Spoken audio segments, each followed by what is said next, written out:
Listen up, get ready, I'm not gonna take no more. There's a revolution, a revelation going on in my soul. Buckle up, get ready, we're not gonna sit back. Okay, all you citizens of the world, welcome back to the second half of Live from the Heartland for the week of April 25th. And I want to thank Tom Petty for that great song, We Won't Back Down. Actually, I had never heard it before until I was getting ready for our next guest. And when I went to the OrganicEye website, what pops up is when it comes to preserving organics as an alternative to the chemical-intensive farming and food production system that is destroying our environment and health, we won't back down. We won't back down.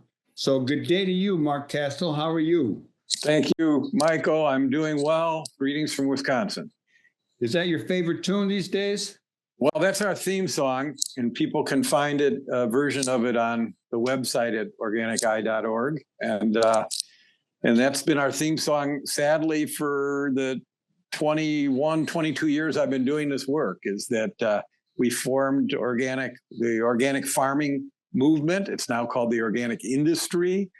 We formed that as an alternative so that farmers could make a living at a family scale instead of, as Nixon's Ag Secretary Earl Butz preached, get big or get out. For 20 years, Kastel preached, get big, get out, or go organic. Because if you had a family farm, those are pretty much your only options. Well, that was until corporate agribusiness discovered that with consumers willing to pay higher prices for better quality food, that they could massage that into better profits. And you know, Michael, in this capitalistic, we'll say rapacious capitalistic system, there's nothing wrong with capitalism, maybe, but there's certainly something wrong with unregulated capitalism, or when the industry makes their own regulations. So they've worked very hard at watering down the working definition of organic. So, you know, the axiom, buy low and sell high. So, you know, they're selling high based on the reputation farmers built, and they're buying low based on how they can gut the regulatory system at the USDA and pull the organic wool over our eyes. Well, before I interviewed you on the earlier part of the show, in the first segment of Live from the Heartland for this week, I talked to a fellow named Matt Wetzler, who is the GM over at the Wild Onion Co-op. It's a co-op that was years in the making here in Rogers Park. And one of the things that I did bring up at the end, or whether it was on the show or we talked about it, was just how big the organic movement got. And, you know, now that UNFI, United Foods International, whatever it's called, that's it. They distribute to not only little co-ops, but to Whole Foods, which is the biggest, you know, buyer. And I don't know how much you're being forced, or the organic movement is being forced into going big. How much room is there for the small farmer, and what are the small farmer's options these days? Well, there's really, I like to say, two organic labels. There is one's about meaning, one's about profit. So it used to be that you had to find a co-op or a specialty store. People drove a long way, or they joined a CSA, a consumer community supported agriculture farm, and got a box delivered in their town. Right. They went to the farmer's market on Saturday. We worked hard to get good organic food, and that's still out there, and it takes more effort. Or when you're buying your diapers or toilet paper, you can at Target or Walmart or Costco, you can get, quote, organic food at the same time. Well, it's all from California and Mexico, or giant livestock factories. It comes in a plastic box, and it's certified by corporate-friendly certifiers. So we have a campaign that we're just starting this spring. So if people are interested, go to OrganicEye, OrganicEye, one word, .org, and sign up for our free newsletter. If you donate, you'll be on our mailing list as well. That's optional. And we're going to have some tools to help people locate the very best food by looking at who the organic certifier is. Not just, it says USDA, but the fine print will say which independent organization inspected that farm and certified it. And there are 10 that will not certify CAFOs, concentrated animal feeding operations, factory farms. They won't certify hydroponic, where a lot of the vegetables are grown in sealed greenhouses in a liquid fertilizer solution instead of rich, loamy organic soil that imparts not only better flavor but better nutrition. And they're not cheating in terms of fraudulent imports. So we really need to flex our muscles in the marketplace. We have the money; they want our money. They do. Well, it's. I did a little looking online about organic food, getting ready to meet with you, and I assume there's a lot of challenges to the organic movement. They do online.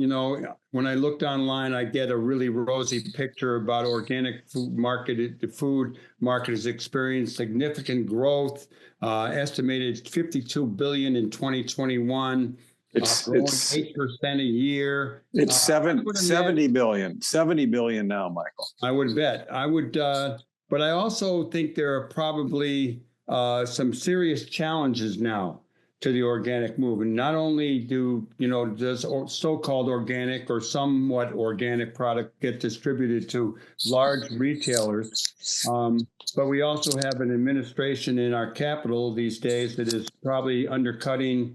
I don't really know what their agricultural policy is. How about filling us in on the state of organic food and organic movement in the face of Trumpism? I don't think they know what their policies are yet either. Let me just tell you that we've been sold out. This is what we call regulatory capture in Washington. We've been sold out by every Republican and Democratic administration. So we're waiting for some more free-thinking individual to run for the presidency. I mean, obviously the powers squashed Bernie Sanders like a bug. I met Bernie when he was a congressman, not a senator, when we were fighting Monsanto's genetically engineered bovine growth hormone. When I was a lobbyist for the farmers union, we did not have to convince Bernie to be on the side of farmers. He was coaching us in terms of how to organize Congress, and he's still the same guy. But when the Organic Foods Production Act was passed by Congress to protect farmers and consumers in 1990, USDA Secretary Glickman under the Clinton administration said the food wasn't any better, it was just a marketing scheme. Then under Bush, they did a great job of monkey wrenching it. It took 12 years for that law to go into effect, for the regulations to be adopted. And then Bush would basically refuse to enforce the law. And then we had President Obama appoint Secretary Thomas Vilsack, a lawyer from Iowa, biotechnology governor of the year twice, big agribusiness supporter. And by then, the corporations were invested. And so he appointed representatives affiliated with the Organic Trade Association, the big lobby group, to work in his office, to staff the National Organic Program. This was under Obama and Biden. And so this is bipartisan. The Congress, the House of Representatives Agriculture Committee, the Senate Ag Committee, the puppet masters are the agribusiness lobbyists. They take the orders, they pass the cash out. And so we're actually doing something radical. If you go to the resources tab and look for action alerts at OrganicEye.org, we've reached out to HHS Secretary Kennedy. Forget about anything else he's doing in government, pro or con, we don't comment on, but he's the highest ranking official to be an organic cheerleader, stating that it has an impact on our health of our country. And we're saying, look, you need to cash in some of your political capital and convince the new USDA secretary, who to my knowledge has not said a word about organic, but they're cutting all of the USDA. They're cutting the resources at the organic program. You need to convince her that we want more regulation, not less. And we want real organic food, not faux organic food. And so we'll see if enough people go to that website, send the message to Secretary Kennedy, maybe we'll shake things up. Other than that, it doesn't look very good at the USDA, Michael. No, well, we haven't been too much a fan of Kennedy, to be honest with you, but I did like the headline today that he said, sugar is poison. Right. I read that same headline. Again, it's interesting. At OrganicEye, we don't get involved in politics outside of our core mission because our supporters, people who partner with us, are anywhere from, liberal soccer moms in Park Slope, Brooklyn, conservative soccer moms in Bethesda, Maryland. They all care about their children. They understand the fundamentals, the importance of organic food. And then I work for conservative and liberal farmers. So we've formed this coalition around an alternative food system, an alternative economy, because think about it, Michael, we have the cheapest food in the world, bar none, in terms of a percentage of our income, and the most expensive healthcare by multiples. How's that working out? I'm in the preventative medicine business. Organic farmers prevent pollution, not cause it. They prevent cancer, not cause it. It's a lot easier. It's a lot cheaper to pay now for better food at your co-op in Rogers Park than it is to access the healthcare industrial complex down the road. Well, I hear you. I agree with you on that. I'm thinking a little bit about you're living up there in the southwest corner of Wisconsin, up in Lafarge territory, Viroqua. There's been a strong organic farming movement up there for many, many years. And I think Organic Valley, which is a big name in the dairy end of all of that, is out of there. I also remember them being implicated in some false certification of organic milk around the country. And I want to extend that to there are probably other organic organizations like OrganicEye, although you probably are a little bit purer or better than most. I just wonder what the dynamic is among various groups. Yeah, I know there are others. I don't have all their names. But I also remember that thing about Organic Valley and the milk. And one thing that left a real dent in my head is if you're coming down from Las Cruces, New Mexico to El Paso, you pass mile after mile of, I think they're Holstein cattle, black and white. Right. They are just packed together, in feedlots. Yeah, it's unbelievable. We don't any of all of that. Yeah, well, sadly, the USDA is allowing organic milk to come from dairies like that. And so that's why we need to protect the family farmers by carefully choosing. So I moved here 35 years ago to do the first market research for what became Organic Valley. And I did their corporate identity work that came up with their name and their first logo. I coordinated that. But now that I'm, OrganicEye is a farm policy research group, but we're best known as organic industry watchdogs. I have to watch them too. So what you heard about them was we caught them buying from a big factory farm in addition to their hundreds of smaller farms when they were short on milk. And who did we tell about that? It's a cooperative owned by the farmers. We told the leadership, and they took the CEO and management to the woodshed, and they quit doing it. But then I couldn't even go over to Organic Valley because they banned me from the building for a while. And the CEO told me, quote, I interfered with their democracy. Like I told their owner farmers what their management was doing. That was interfering. But so we have to watch them. It's a $1.2 billion a year business enterprise. OrganicEye has to watch them like we watch everybody else, but mostly good. They're the default around the country that there are times you could find really wonderful organic alternatives. But if you're in Independence, Missouri, and maybe there isn't a close by family farm that does direct yogurt sales or other options, Organic Valley is always going to be there. Well, let's talk a little bit more about the geography of where you live and the organic movement there. Why did that part of Wisconsin emerge as a kind of a leader in the organic movement around the country? And I don't know how they compare to other places in the country, but I assume that you have a lot of small farms up there that are really doing good in this respect. That's true. We have one of the highest densities of organic farms in business. It really was pioneered by a cooperative called CROP, and it was originally the Cooley Region Organic Produce Pool. And it was modeled after the tobacco cooperatives formed by mostly Norwegian settlers here. And when tobacco started going to China and people here, they did chewing tobacco and wrappers for cigars. These small farms that mostly had a small dairy herd, but on the side they had a little allotment for tobacco. What do we do with these little cultivating tractors and fertile soil?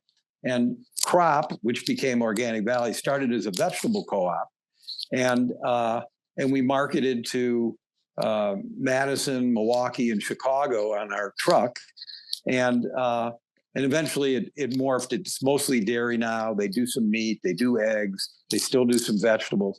So we have veterinarians that serve the organic community. We have certifiers up here.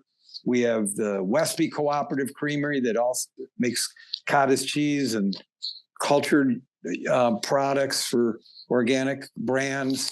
So we have quite a culture, being in a backwater rural area where these little farms remain because it's called the driftless region. The drift of the glacier never came down this far and smoothed everything out and left little lakes in northern Wisconsin and Minnesota. Instead, it melted to the north and torrents of water ripped through and made these little valleys. And so these farms are not good for corporate agribusiness. They're not good for ethanol production. They're not good for livestock factories. And so there were lots of conventional farms that were ripe to be converted to organics. They needed to make a better living. Many of them were virtually organic to start with, so it wasn't even a very heavy lift. Mark Kastel, why don't you talk a little bit about eggs, just because eggs are in the news, and I'll give you a minute on that before we have to wind it up. Well, unlike Europe, we've concentrated our egg production in factories with a million birds or more in one, quote, farm, and it's a hotbed for breeding disease. And so if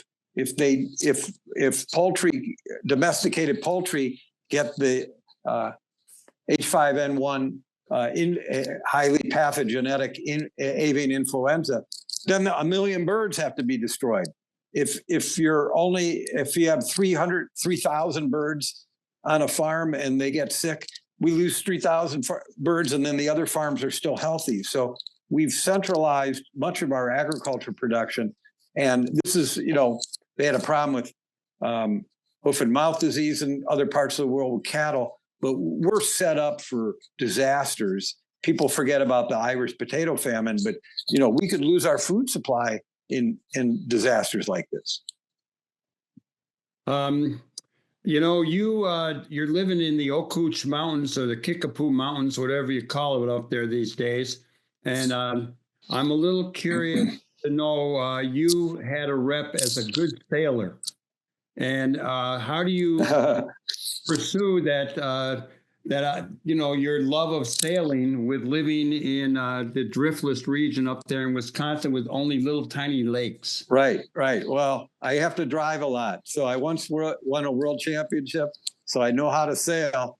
And we actually, in the upper Mississippi Valley National Wildlife Refuge, there's a nice little lake by La Crosse, and I race there one evening a week. And then I travel. I just got back from the Mississippi Gulf region. I can't remember what the Gulf is named down there, but it's a big body of water. Gulf of Mexico. Mexico. Wow, that sounds familiar. So that's a lot of driving. But so I still race small boats and really enjoy it. And gives me a lot of time in the car to talk to my staff around the country and talk to our members around the country. I'm still working when I'm driving back and forth to go sailing. Give me some parting words about the importance of organic food and how to grow the movement. Well, for the people who say, and there are a lot of people, more people under financial stress than ever, but I can't afford organic food. And my rap is you can't afford not to buy organic food because of people usually buy it because of what it doesn't have. And that's the agrochemical and drug residues and genetic engineering. But what it does have might be more important, better nutritional density. And so forget about that new iPhone or the 60-inch TV set or whatever. Forgo a little bit of that technology and invest in your family's lifelong health future. And it will add meaning to your life because it connects us to God's creation and the Mother Earth in a way that nothing else we spend our money does. Well, I like that. Tell us, I got another little couple minutes, it turns out. What else would you like to share about organic food? Should people be reading labels to find out if they're really organic or where they come from or who produces them? What are some inspirational things happening around the country among small farmers and others to improve the cuisine, the products that we devour on a pretty regular basis? Well, I'd say go to OrganicEye.org, sign up to get our on our news feed. You'll get the information this spring to help you when you're shopping. Look at the label, see what the certifier is, and you'll know if it's authentic. But the number one thing to do is rip up some of that grass and plant your own kitchen garden. Because we have a saying here in Wisconsin, don't go out to pick the sweet corn in the garden until you already have the water boiling on the stove. The flavor and nutrition in growing your own food is unparalleled. The next step is your local food co-op or farmers market, because you're going to access local farmers who might have picked that crop 10 hours ago locally in your food shed instead of 10 days ago in California or Mexico, even if it's organic, it's old food. And or join a CSA, and there are ones that deliver right into Chicago and the suburbs. It might be from the Wisconsin border. Again, fresh food, and it's your farm. You make a little investment every year and get a percentage of their produce. Well, that's good. And we do have some good farmers market. There's one, the Glenwood Avenue Farmers Market, right there where the Heartland used to be and where the No Exit used to be. Now it's Le Piano. That's remained still a jazz club over there. And we do have the Evanston Farmers Market, which is quite an operation.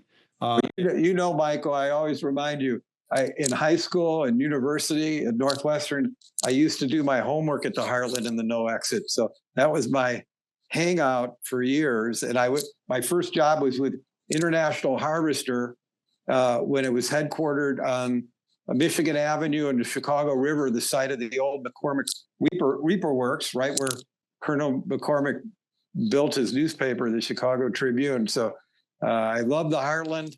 I'll always love the Heartland, and it lives in our memory and in our chest.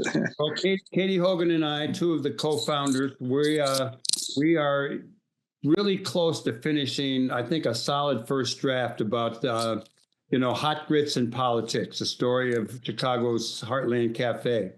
That's Mark excellent. Kastel, thank you so much. I'm coming up there to visit you sometime this spring, you and a few other people in that region, and I'm looking forward to it.